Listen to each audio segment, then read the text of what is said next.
The Trinity is precisely. And if you comprehend how this plays into frequency resonance, the three, right? The first part of the majestic order that Tesla spoke of so eloquently, 3, 6, and 9. Well, this is part of that sequence, literally. And the hidden part of that sequence is what is disputed most in theologic circles, which is the 6 and the replacement with 7. And it is the Babylonian system of pledging, debt pledging, like pledging yourself as a debt servant. That is the problem here. That's what continues the construct. It's all through conscious subjugation.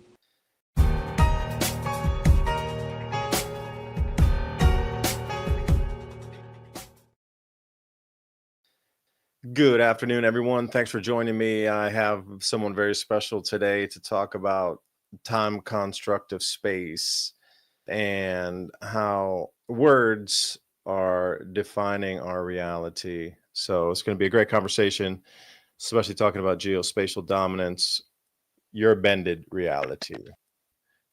But the sovereignness today is humility because of the grace. We are actually, I think, maybe turning a corner. It's possible. It depends on how the magnetic field is allowing people's perception to change, but how that change in perception is allowed to be viewed as Exactly. change. That's You know, exactly. there's control over the viewing of perception in the changes as well. So that goes deep into that.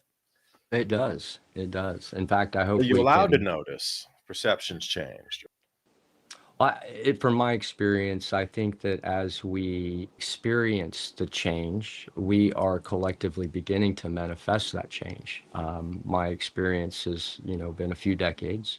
I've seen the expedited nature of more recent years leading into 2025, and I think on into 2026. But I think from maybe our shared perspective, I don't want to be presumptive, David, but I think from our shared perspective, we have a clock that is running out geologically, and maybe even more than that potentially, right? Spiritually as well is also a consideration in all of this. Could go either way yet, but I do see things moving in a more positive direction, at least in the consciousness arena. That's about all I would say to be experiencing grace. That's all. That's all I see. It's maybe small to most, but to me, it's quite a bit because in the past I haven't seen a lot of that, from my perspective. Little personal side note. Well, you'll notice people are really viewing the world in a different light than I wouldn't say they ever have, but at least in this juncture, they're starting to see through the just downright corruption that exists in every nation, including our own.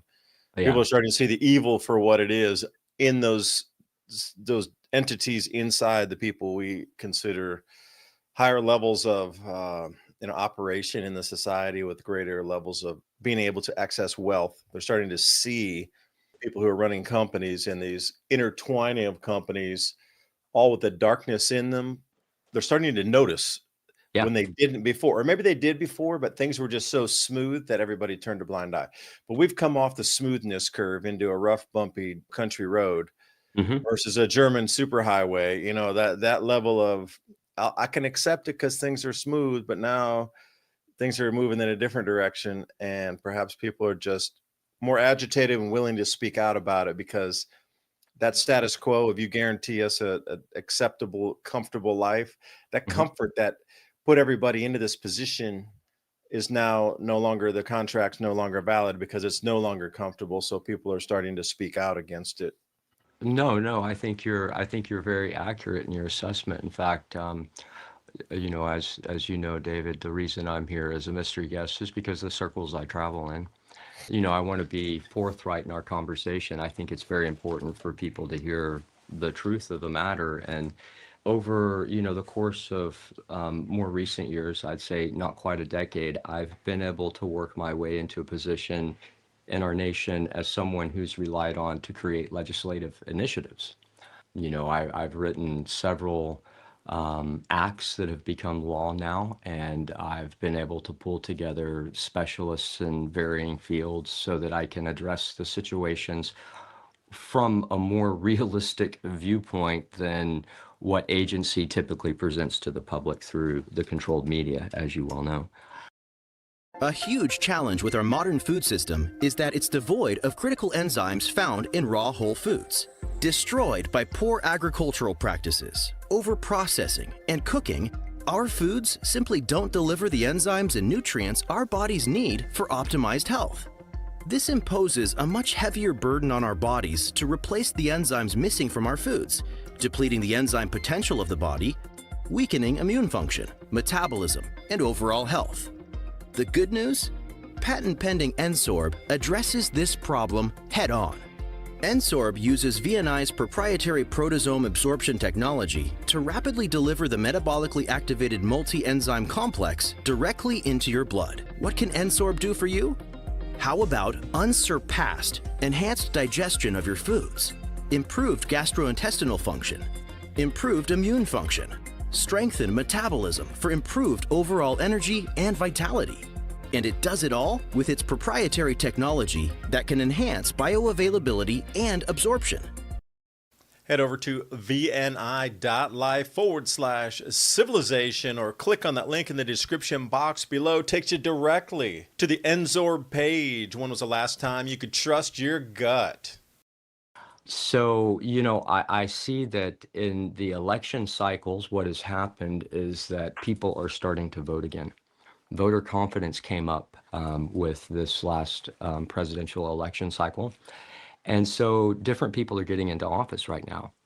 And the conversations that used to be hard, like geospatial engineering, weather modification, to be more specific, and the corruption within the bar, the American Bar Association, and how it has been allowed to corrupt and disenfranchise people from actual justice through covert means, if you will. These things are actually open table conversations currently. Now, of course, there's still kickback, like with legislative issues. I can say well, let's just use the geospatial engineer space for the example here. Whenever the act that was created came before this legislative body, it had to go to the governor for enforcement, of course. And in order to get there, the conversations had to be had with his committee, and that included the Attorney General and the Chief Law Enforcement Officer for the state. And their concern was that their jurisdiction ended at 500 feet. Now, I don't know if that resonates with people in your audience, but I want to explain that from a lawmaker's position, to be concerned about something so minuscule when whatever is happening above is falling down on the environment below, in many cases, how does one see their limitation in 500 foot of jurisdiction as the problem with investigation and enforcement protocols, especially when they have representatives from the Federal Avionics Administration there as assistants? Because you're talking about the highest law enforcement officials in the land, the people that are tasked with the direct protection of the people, that cannot see that they have jurisdiction and the assistance of the Federal Avionics Administration to assist them in the enforcement. And the governor, through executive order, has what? The Air National Guard. So what is the issue here for enforcement? Well, it's paid opposition, and that is starting to slowly turn bit by bit, and we're making headway. Many of the states have actually adopted geoengineering legislation, and now some of them are even moving into the enforcement phase, as Florida has exemplified with the Attorney General addressing that it will not be happening through private or public airfields in their state. Now, the big question is, will he use the FAA to help him to determine if someone else is still spraying, right? I mean, these are the real questions that will have to be answered by their actions. Like, people's words are cheap nowadays, as you well know, David. What's the altitude dispersal that you're talking about here? Are we somewhere at sub 20,000 feet, or are we above 40,000 feet? I mean, which? It varies depending on the activity. So cloud seeding activity, of course, takes place at a lower altitude, obviously, because you want to have the impact and effect in the lower atmosphere. Whereas when you're talking about chemical dispersal for What I believe to actually be something not what people think, and I'll share in a moment, what you're doing is you're interfering with or creating more signal amplitude or degradation, and potentially blocking certain types of radiation from entering because pollutants may have done a little more damage than has been alluded to by agency, if you will. Yeah, I would go into that and say, when I first started the Adapt 2030 channel, I was speaking with a few people, and they were saying that geoengineering, another layer of that that's not really easily consumable for the public, is cosmic radiation management, where these galactic cosmic rays coming in are going to and have been creating more cloud cover, Mhm. rainfall events. And it was found out through Heinrich Svensmark and the cloud mystery and doing all the experimentation in the cloud chambers that these cosmic rays have a cloud building and rain building effect of 7x, like really a 7 times Yeah. more intensity than was previously known. But Heinrich was the first one that came out and started to prove all this, and then had his funding removed, et cetera, for showing Mm. such a bad side of things. But that whole cosmic radiation management, in that, for what you're talking about, radiation mitigation there Mhm. versus just building or dispersal of clouds. We're talking literally about nanoparticulate metals to take the charge away from an inbound cosmic ray, Right. so it will not build a cloud further down in the atmosphere and create biblical floods every That's single exactly correct. storm. Yeah. Or completely destroy our infrastructure also. There's several types of solar radiation that can have differing effects. So yeah, you're spot on. And the thing is in the geologic record and in our archaeologic record, which is not widely published, we've been able to figure out that we're looking at potentially 36,000 year cycle here where these solar events come to a premium, if you will, maximum, and the impact that it has on our planet could be something considered biblical, massive in proportion. And that one of the biggest evidencing factors of this is the coal deposits scattered throughout the world, being between mostly 500 and 1,500 feet in altitude, which shows that the slosh event that's been talked by certain researchers from varying fields is probably a fairly accurate depiction of what could potentially happen in a pole shift, which I think is on the horizon if we can't. Well, and I don't even know that we can do anything about something like that. I don't even know that consciousness could shift that. I think that maybe there's a different shift in store potentially, but that's, me being opinionated and hypothetical, if you will. Well, then I would look at that and try to bend your mind for a second. If you're talking about a 35,000 year periodicity on the event, then it would have to be experienced at least twice, bringing us back to 70,000 years to even understand it's a cycle. And then we would need a subsequent third event so they would know indeed that that was a trigger. It's great to know that it happens once. It's hypothetical if it happens twice, but you definitely at least have to see it twice happen. And then, that third time is then the validity that you need, that there's this cycle. There's going to be some, variance on that. It's not going to be Sure. 35,000 years exactly 0.000. It's going to be Right. off by, a certain amount of years. That's So then correct. you're talking observing time like this going back Approximately 105,000 years at least to 200 and understand these cycles. archaeologically, I think it's like 250 million years at this point that they have found evidence of bipedal man, with the same footprint as us.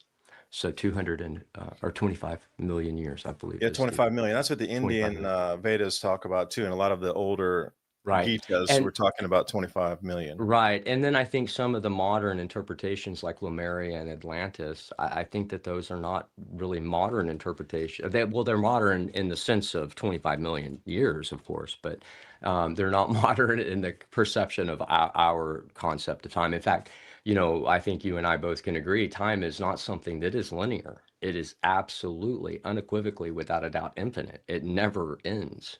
And so with that being said, our concept societally of time is based on the ancient Sumerian model of the linear calendar, which assigning tax collection debt debt servitude, if you will. I mean, that's what our linear calendar is. And we could get off on the rails here, like the flat earth thing. I think that that's just a disinformation campaign. I think Yeah, that's of just course, you always need an enemy somewhere, right? So even oh, of within course. science, I understand everything in science should be debated, and it should be. And Yeah, even if you're on that trajectory, good on you, because you have the right, and you should debate science. I'm not, and if absolutely.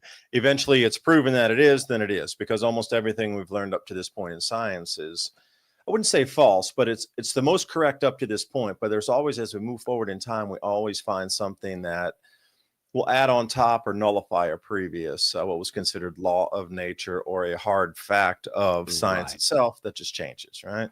And I think, yeah, absolutely. In fact, that's something that started happening, I think, a little more than a decade ago with the conversations of moving physics from base 10 principles into something more alignable to what would be referred to as base 12. Yeah. And, these are, of course, very basic generalizations of very complex theoretical ways of working out reality. um, and so, yeah, of course, we're supposed to challenge that because we're trying to understand the language of God.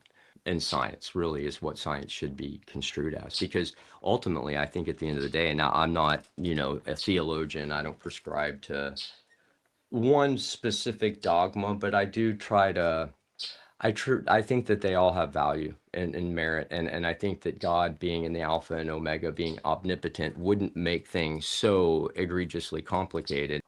One of the ministerial projects that I'm associated with has just recently created an app called the Holy Stars, but it gives the Hebrew interpretation of the zodiac, which is fascinating to me. Really, it's fascinating because Hebrew is a mathematic language, and of course, the fact that they had their own interpretation of the precession of the equinox, right, and the heavens.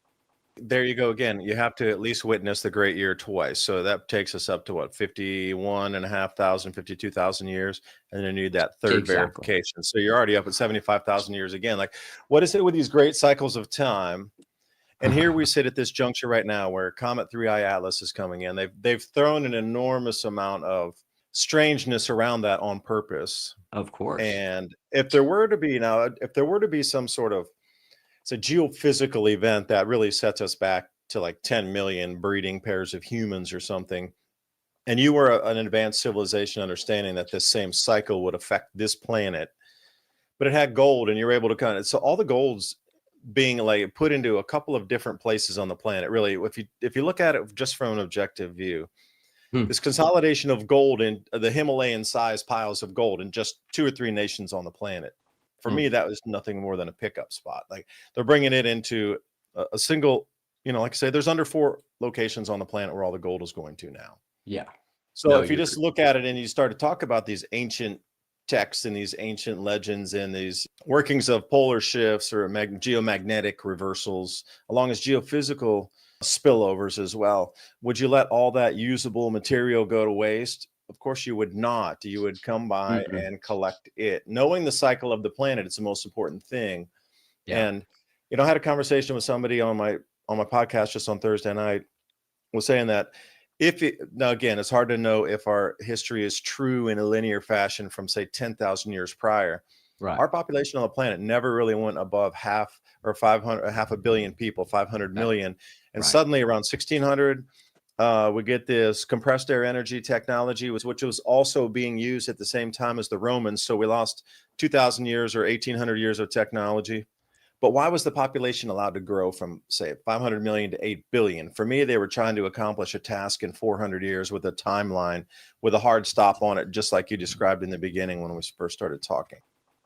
The issue that I see is that the collective consciousness, when you talk about that, it has to grow to a point where people truly comprehend what sovereignty actually means. This fancy notion that has been piratized, not privatized, but pirated, literally pirated by agency for purpose to defame the concept of sovereignty and individual sovereignty. We live in a construct that has been collectively manifest in the Judeo principles and values, the Judeo-Christian system of theology, if you will. And that's evident in the global sphere of law. The law is such that the first law is trust, and trust was created between God and Adam. And I mean God, the creator God, Yahweh, I think would be my poor redneck pronunciation of the original word, Yah. But Yah was part of Elohim, and Elohim was a collective, not an individual. In fact, Elohim is a word that is plural. For gods. That's right. And Elohim had a council, had three councils for my comprehension, the Trinity. Everything works in the Trinity in the Judeo-Christian construct. And in this Trinity, they had councils. One of those councils was referred to in the Judeo-Christian context as so in the context of the Judeo-Christian Trinity, there is an alignment here, right? And it actually is the first secret of creation. That's what Genesis is about, as the creation of time, space, and plane. And time, space, and plane was written about as something being called Eden. And God put Adam, Eden, and Adam was the first man. Now, in reference of time, like historically, that what we can perceive because of the linear time frame here we're dealing with, which is just ridiculous. So we're kind of guessing, to be honest, that Adam was put on a planet as a man, isolated from what was referred to biblically as mammon, otherwise known as man, which, if you break down the etymology of these words, you can see quite clearly the word art that has taken place, which is actually more of this deep conversation that we can continue on if you'd like. But the point here is that the first law was created between God and Adam, and it was trust. God entrusted Adam with the garden and with the law. And then God blessed Adam with a helpmate, an equal, to create a coupling. Coupling meaning closer to divinity. And individually, you have a divine path. It's again the Trinity. Like it's repeated over and over and over and over and over and over and over and over again in the Scripture from start to end. The Trinity is precisely. And if you comprehend how this plays into frequency resonance, the three, right? The first part of the majestic order that Tesla spoke of so eloquently, 3, 6, and 9. Well, this is part of that sequence, literally. And the hidden part of that sequence is what is disputed most in theologic circles, which is the 6 and the replacement with 7. Very interesting conversation to have with theologians. In fact, it's one of the ones I enjoy most when you get them to drink a little bit. Oh my goodness, they'll get fiery about this one, David. I don't want to be offensive to anyone, but I believe that God, the Judeo-Christian God that has been collectively manifested here in this reality, which is what is referred to as Yahweh and the Elohim, that if you were going to put a story out for man, the last place you would do it would be through man's hand. I mean, the dichotomy of just that alone how could people ignore that fallacy just in their mind? Like, how do you look at yourself in the mirror with people telling you that and you agreeing? Right, just my personal opinion, I'm not trying to pass judgment. It's all pretty damn confusing, honestly, and nobody's really meant to know. We're just all taking shots in the dark here from our experience. So. Well, if you could deconstruct your physical flesh and see yourself as an energy body only, and then that frequency and vibration. Again, talking about Genesis, if you do want to stem back to Genesis, and the word was the utterance, right? So the utterance came first. So the vibration was first. If you're going to take it literally on like a linear fashion, what was there? First, there was an utterance of the word, which is the vibration, and then light. That's the frequency.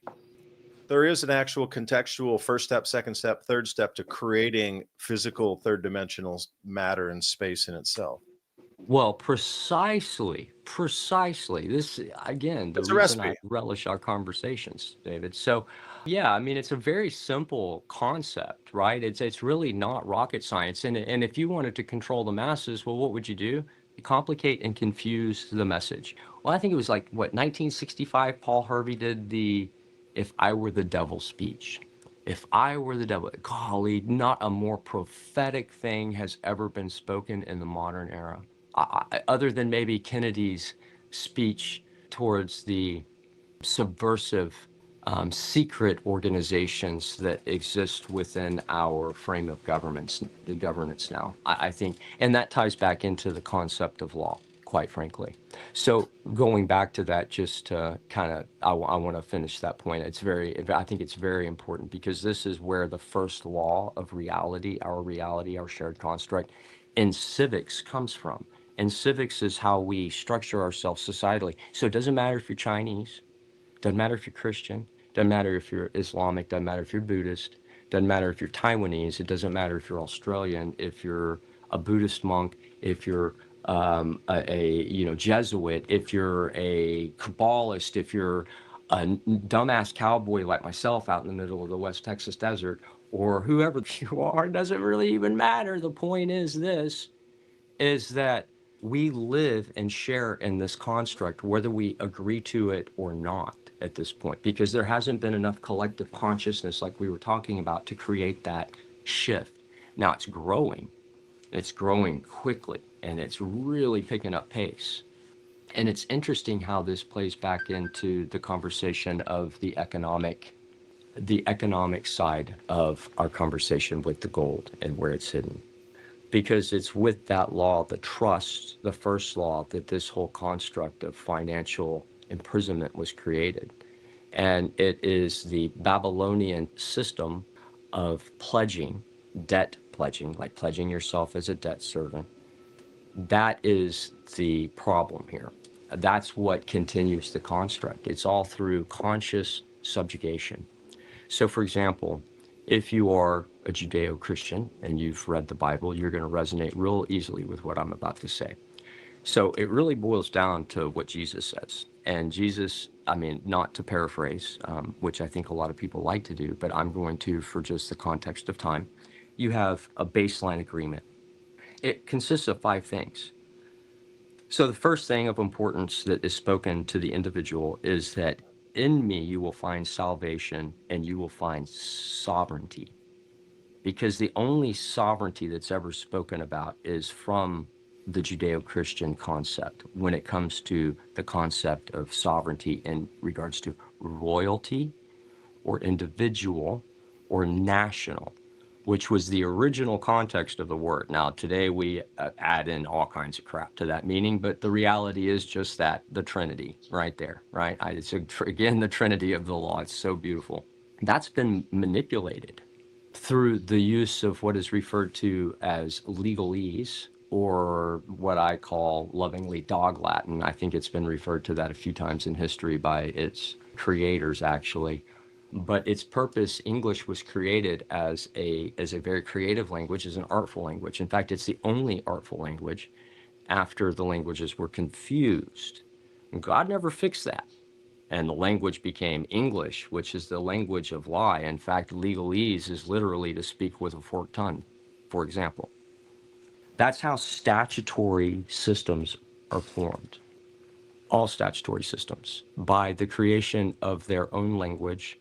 In this country, it's referenced through Black's Law, which is a last I checked, 9-volume set. It's probably That has not changed, by the way, and these same reference of words have been in Black's Law for how many hundreds of years. That has not changed. So these words in the legalese do not change as other words change through like modern lexicon that bends and morphs. Exactly. In fact, they even use word art to the extent of something called paraphrase syntax. I'd like to say it goes back to our very conception. But the real history, if you go to the archives, is just such that the United States of America became the United States of America because of piracy on the high seas, because the first colony was the United Colonies. The second international service corporation that would be most known would be the Hudson Bay Trading Company. Most people know of the East India Trading Company. These are all international corporations for commerce on the high seas. That's all they are. And in order for the pilgrims to get honeybees, which all European crops had to have to be propagated, that's why their first couple of years were reliant on the native communities for salvation. That's why Jamestown resorted to cannibalism because of the lack of honeybees. They had to form a corporation. There was no choice. It's just how it works. And you can't argue with the law. It is the law. And so those corporations became what was referred to originally as the Confederation of States. And if you read Article 1 of the Confederation, it says specifically that the style of this document shall be in the United States of America. And Article 2 says quite clearly that all powers not vested specifically to the United States of America. Oh, well, I'm misquoting this, so let me paraphrase a little bit because it's a little more complex and I don't have the book handy. But what it says is that the any power not specifically designated by the United States of America to the United States is a no starter. It's a violation of law. They don't have those authorities. They were given specific international trading capabilities. They were a service corporation, according to the Confederation of States. And that's when the first corporation of the United States was actually created. Did everybody out there notice that those are two different entities referred to? They're not one and the same. Did everybody catch that? That's a very good point. Yeah, needs to be made clear. And the second point of this mention is actually the Treaty of Paris comes after the Declaration of Independence. Now, let's back up. The Mayflower Compact, that importance here was the first time a document had ever been created by a group of people that did not acknowledge either the Orthodoxy or the Catholic Church and still referenced the king. And the reason is because they were still considered loyal subjects of the Commonwealth, even though they had to flee the Commonwealth to lands afar. They still considered themselves to be loyal subjects of the king. So, without trying to go to war, they created the very first social compact of liberty and freedom in the world that is on the linear calendar that we know of. That was the most important thing that had ever happened in the history of mankind, because it was the first time separation was accepted. That's why they were colonies instead of becoming states right away. They had to work themselves into that position. They knew the direction they were going as a collective. There was only one option to them because they were practicing Calvinists. Still tossing and turning, the modern world can really take a toll on your body's circadian rhythms, the internal clock. Hemp Lucid's sleep gummies use natural ingredients that are carefully balanced to help you drift off to sleep naturally and enjoy rejuvenating sleep all night long, all without habit-forming sedatives or melatonin. Curious about better sleep naturally? Check out these blueberry lemon sleep mushroom CBN gummies, reishi, lemon balm, valerian root, with full spectrum hemp extract that may support a sense of calm. Ready for a better night's sleep? Click on that link in the description box below. Hemp Lucid Blueberry Lemon Sleep Gummies.